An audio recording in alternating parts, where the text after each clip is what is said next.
You've got to admit, even if some of you can't really relate with my situation, it's a hard journey to get back into shape after giving birth. I'm going through that right now, 4 months out of giving birth, and it's a daily struggle. It's a constant battle between my mind, my body, and my inner peace.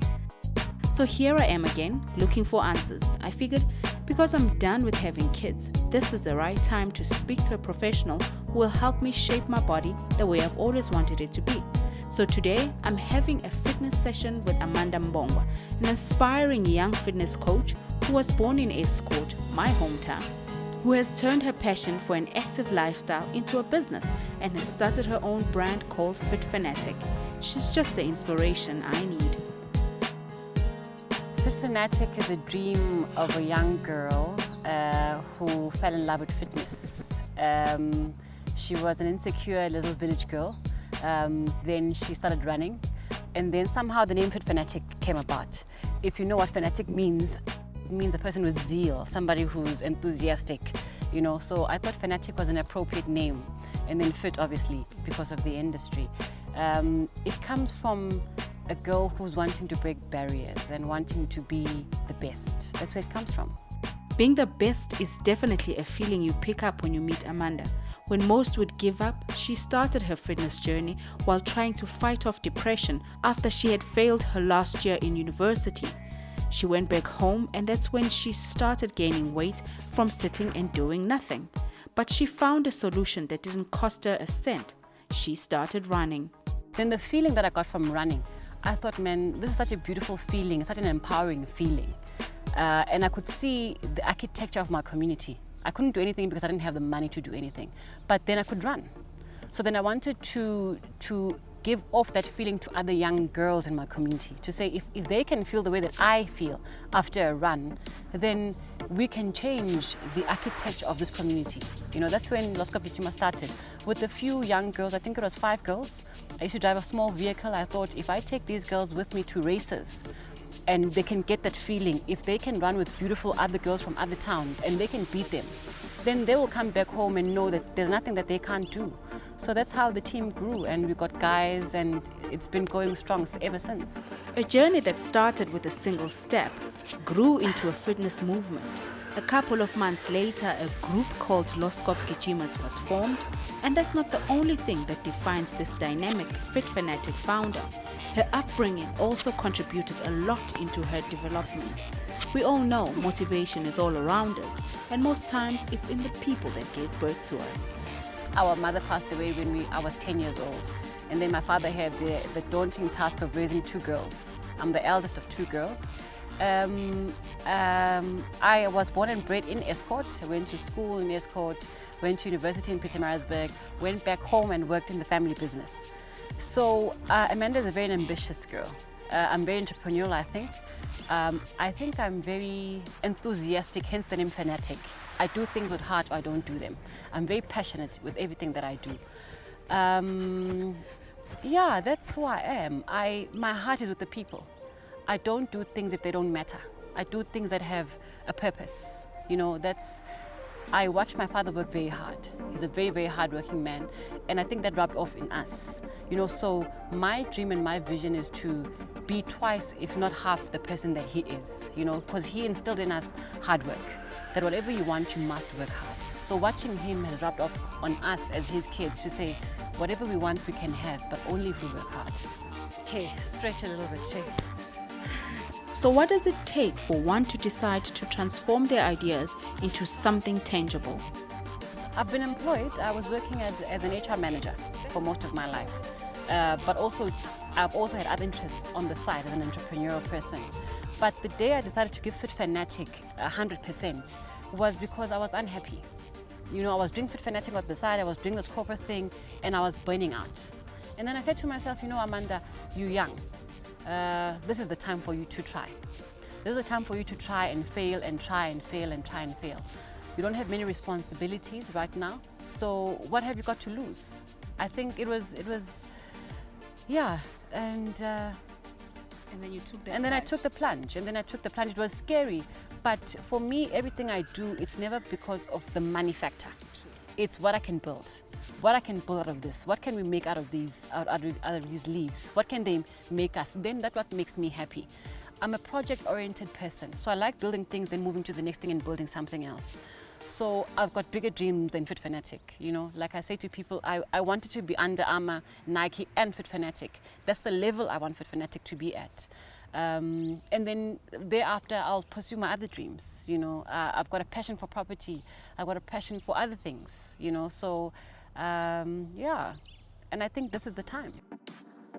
Starting a business from ground up is really a hard job, but us entrepreneurs know that hard does not mean bad. Hard only means working a little extra for what keeps calling your name, and having the right support by your side only makes us unlimited. My biggest supporter has been the people around me, my friends, my father. I think the people who know me know how passionate I am, so they support me 100%. And I've been very fortunate that the people, my clients, my clientele, they support me. I've got people who believe in what I'm doing, and they've gone the extra mile. You know, they want to see me succeed. They will be more lenient than they should be. So I have had lots of support. What I do think I need, where I lack, is delegating.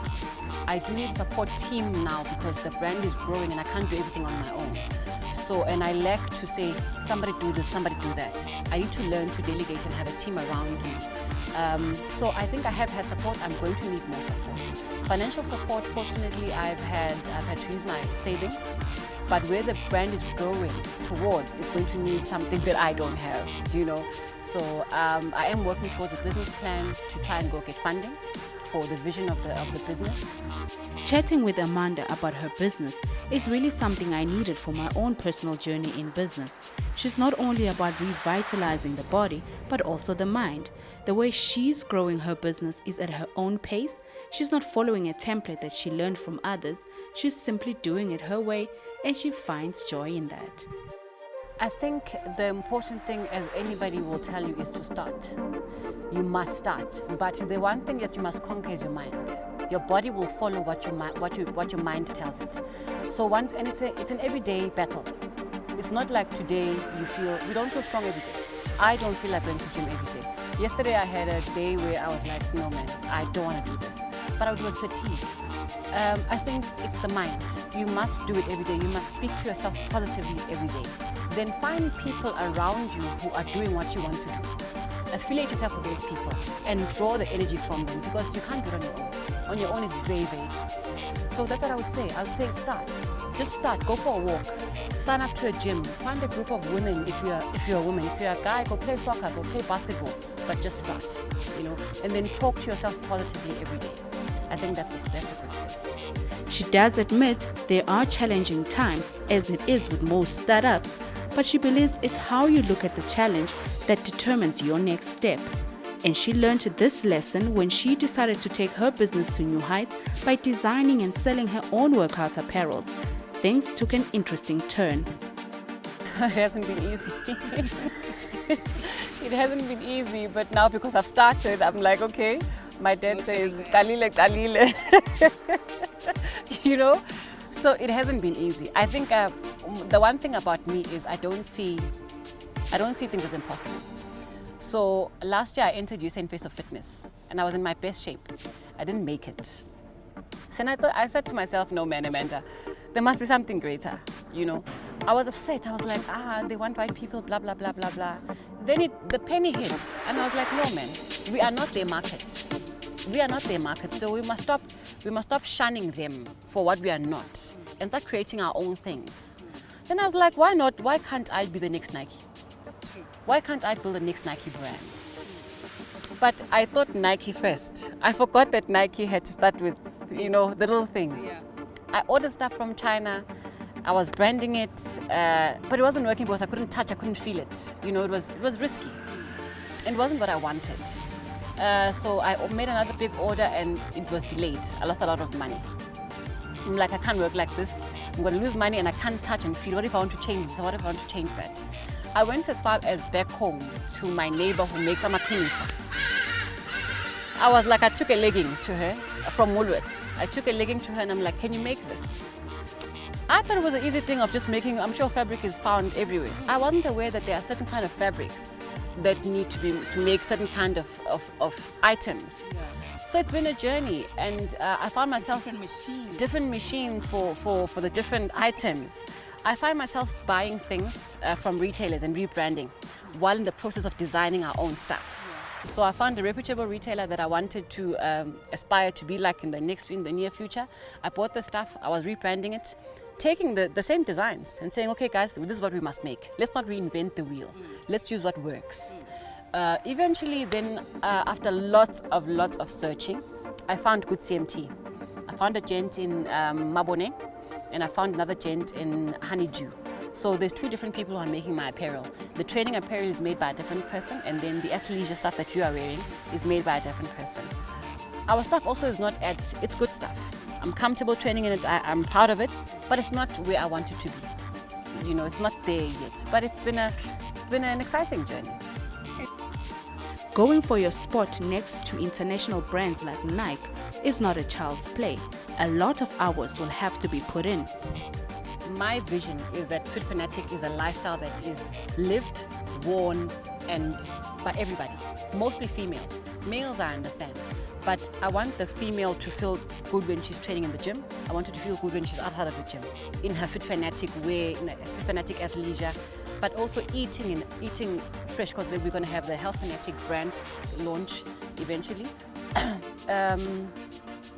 I want to play in the Nike space. Like I said earlier, I want the brand to be continental. I want it to be international. But for that to happen, it's going to need us to be that. We can't just give people mediocre stuff. There's lots of research that's going to have to go into finding the right kind of fabric, the right kind of design, the technical stuff.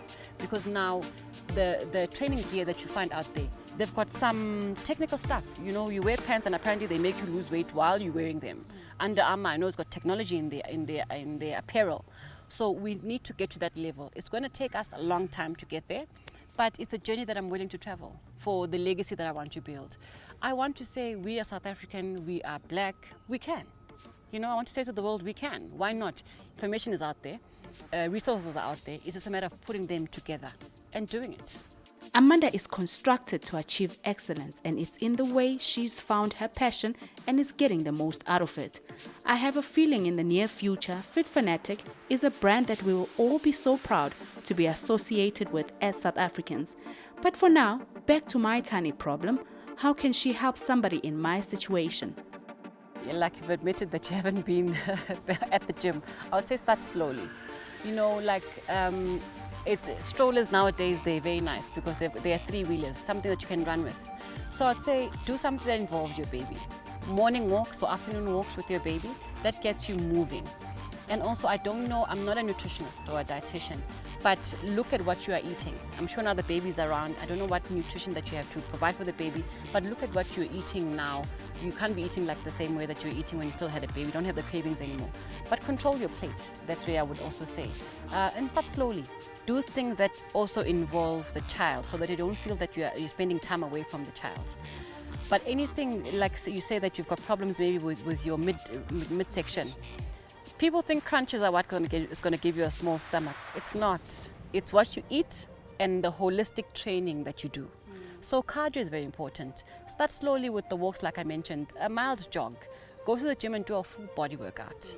But don't just say I'm going to do crunches just for my six-pack. No, it doesn't work like that. You have to do a holistic training program that targets all areas of your body. Then you'll see the fat shed little bit by bit. But you have to be consistent. And for you at home, you might take something with as well. I say the body can be molded into anything that you want it to be. But obviously that needs a lot of you. It needs a lot of you. Because if you want to get to that extra level, if you want to be Casa Semenya, you have to do what Casa does. And you have to be patient. You've got to understand that it takes time. But you can. It'll take you time, but it's possible. I asked Amanda how big and how far does she want to travel this journey, and I was in awe with her vision. You know, if I could see Casta compete in our apparel, I would be very proud. If I could see Casta as a FitFanatic athlete, that would make me very proud. I wanted to speak to the top athletes and to the normal girl. You know, if I can see continentally the great athletes also wearing our apparel, our training gear, saying this is proudly African, it was made in Africa, then I would know that I've achieved my dream. Because I don't want it just be for girls to look good, but also for the Serenas. Maybe Serena might not be playing at that time, but I want FitFanatic athletes, to be wearing our gear. So here's what you can learn from this interview. The training is just 20% of what we look like, but 90%, or in fact 80%, 90% is what you put into your mouth. She's available on all social networks. Get in touch with her if you're looking to improve the way you look and feel about yourself. It's been 3 weeks since I've had this FitFanatic session, and I have followed her advice. I'm in a better space with my fitness journey. So now, FitFanatic is on my buying list. Join me again next time. You never know, you might learn a thing or two from the people I chat with. One thing for sure, they all have transformed their passion into businesses, and I'm all about that movement. Cindy Swamieza, Sector Unlimited.